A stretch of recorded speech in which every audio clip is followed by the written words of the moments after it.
Good morning, good afternoon, good evening. We are recording this Coffee with Coaches podcast episode in the weirdest week of the year between Christmas and New Year's. And we were just talking before we started recording about how weirdly great of a week this can be. Obviously, probably had recently been with family, which is fantastic. Maybe they're gone, which is also fantastic, depending on your family.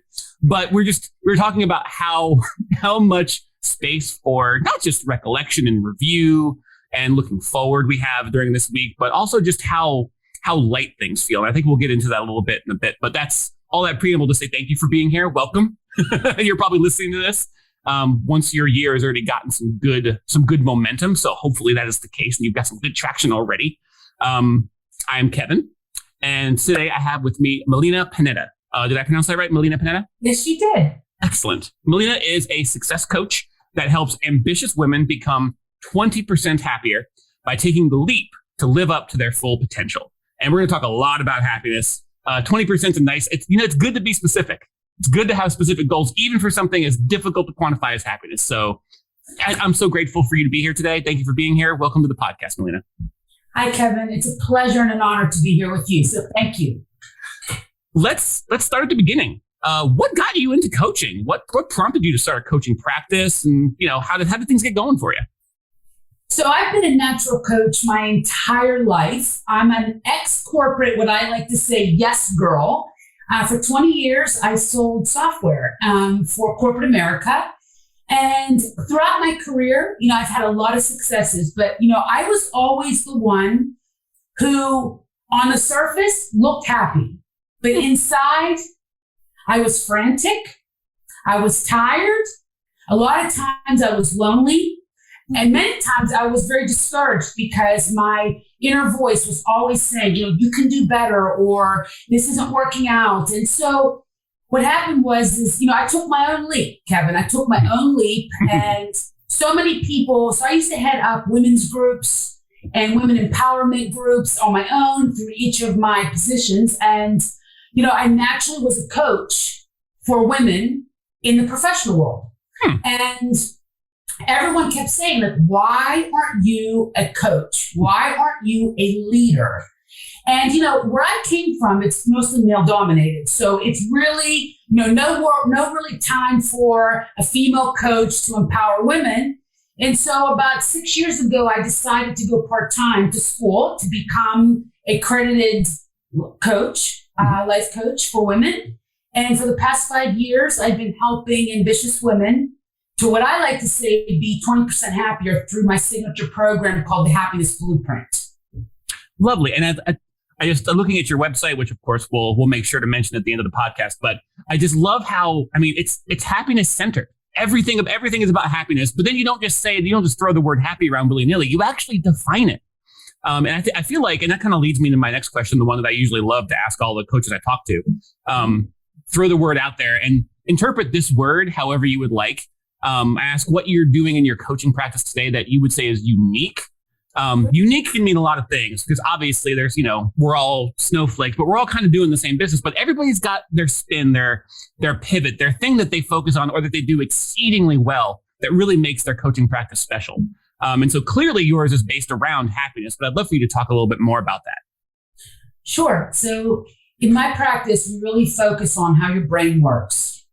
And what your personal journey is, not only with positive psychology, but also with neuroscience. And so it's really how to tame the voice in your head without losing your unique skills, your unique edge in your life, right? So that you can actually do the thing that you really want to do in your life. Because it's really interesting how people think that when you have XYZ or you accomplish XYZ, you'll be happy. But in reality is when you're happy first, you need to be happy first in order to get to where you want to go. So in my practice, we really focus on courage, conviction, and your own vulnerability to rewire your brain so you can show up every day, starting on day one, to get to where you want to go. And it's focusing on the tiny steps to get you there every single day. 1% difference every single day makes a world of difference in the end. And so sometimes you do have to take a couple steps back before you can move forward, but it's okay. We're all human. And so what my practice is really focused on is self-discovery on how your brain really works. So you can sense your emotions and learn to master them as you move towards whatever goal, being your truest self. I imagine that being in touch with and aware of your emotions is something that is especially difficult for women, especially high-performing women in the workplace, because I'll try to put this as delicately as possible. Men do a terrible job of allowing for that in the workplace. And so a lot of times, at least that I've found, women who are very high achievers, very successful, very professionally successful, have in some way or another had to find a way to maybe tamp that down or set their emotions to the side, or in some way not engage with them fully in order to attain the success that they want, or in the way that they think they have to. And I love the way that you kind of interrupt that old pattern that thankfully is now expiring. And I love the way that you talk about, it's not just about finding the happiness within yourself and getting in touch, but I really loved something that you mentioned early on about losing your edge. And I know that there are some people who do believe that if they get too in touch with their happiness, if they are too happy, they'll lose something that helped to make them successful in the first place. And I love that you just basically flip that on its head. It's like, no. No, you will become more successful and happy. It's not success or happiness.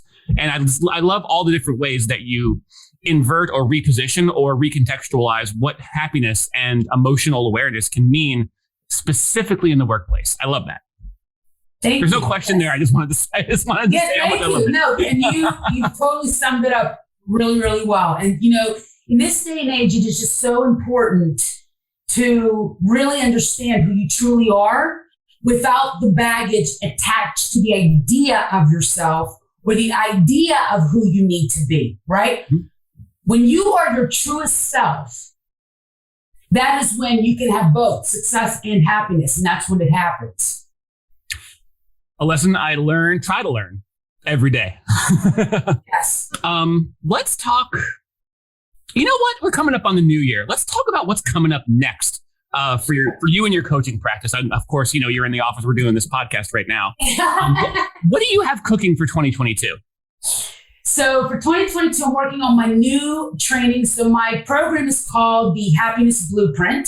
Mm-hmm. But in that training, I'm going to offer new training on confidence and really how to have boosted confidence that is unshakable for the new year. Because no matter what your goals are, if you're confident in who you are, right, then that will get you there faster and you feel good about it, right? But the point is that people think confidence is the switch in a moment, which in reality, there's a lot of buzzwords out there on how to have confidence and how to get confidence in a second, in a minute, and it's a state of mind. But in reality, leaning towards your truth and having confidence takes patience. It's over time when you learn to do that. So it's not the woman who walks in the room and seems to command the room or be able to speak her mind when she wants. Yes, that might be okay for her, but what does confidence mean for you? For every single person, there's a different definition, right? And so what I think happens now, there's a lot of comparisonitis out there where people look at, somebody who's further down the road or somebody you admire or whatever the case may be. And whatever they're doing that you compare yourself to is always something that you find a weakness in yourself.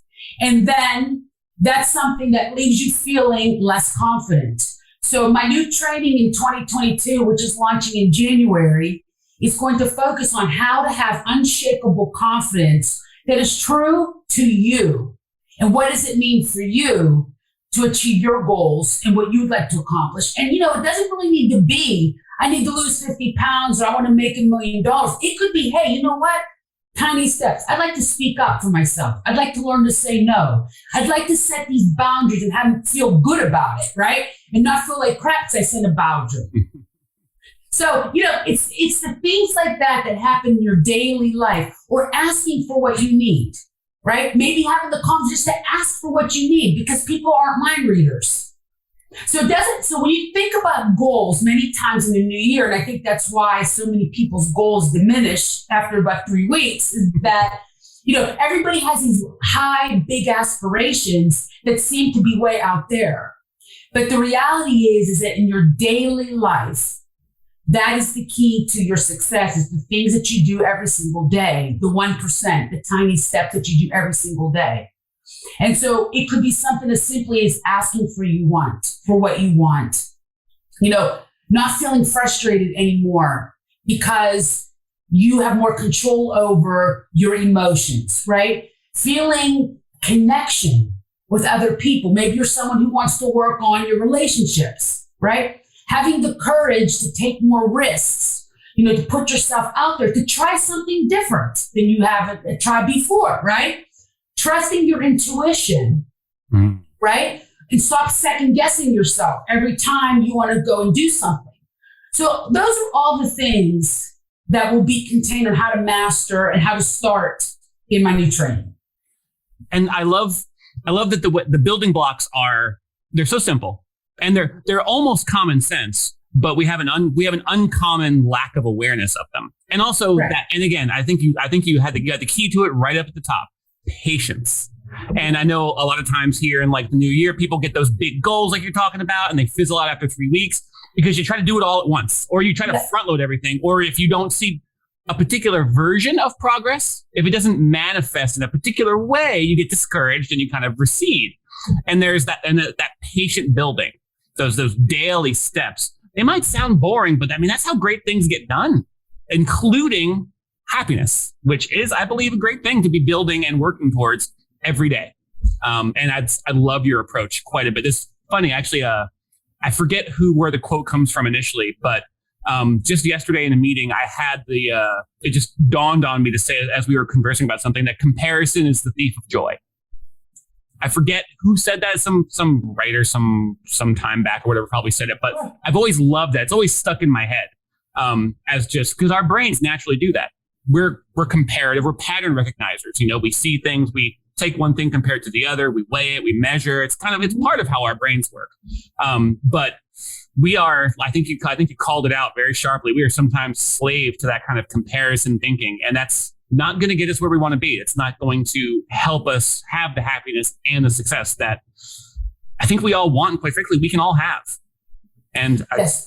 It's an abundant world. There's enough for everyone, right? There's more than enough for everyone. And the question I like to ask a lot, Kevin, is even if you were at the top of the mountain, you reached it, you're at the top, then what? What does that mean to you? Mm-hmm. Right? I like to climb mountains. So on to the next one. I'm not a destination. There's always going to be the point is, right? There's always going to be another thing. So why not be happy in the now? Yeah, why not be happy on your way up and on your way down and then on your way up the next one? Exactly. Yeah? Exactly right. I could do this all day. I should let you go. But first, where do you like people to find you? So my website is melinapanetta.com. And on there, you can find how to work with me one-on-one. I also have a small group that I offer once a quarter in the Happiness Blueprint. Mm-hmm. I also will have information on my training on that page as well for 2022. But you can also find me on Facebook and Melina Panetta and on LinkedIn. Perfect. Got you on the website, got you on the socials. Melina, this has been delightful. Thank you so much for talking to us. This was fun. And thank you all for listening. Whenever this hits, it'll probably be sometime in the first week of the new year. So hopefully you've already gotten a great start. And remember, a little bit every day. Little bit every day. We'll talk to all of you soon. Thank you so much. Thank you.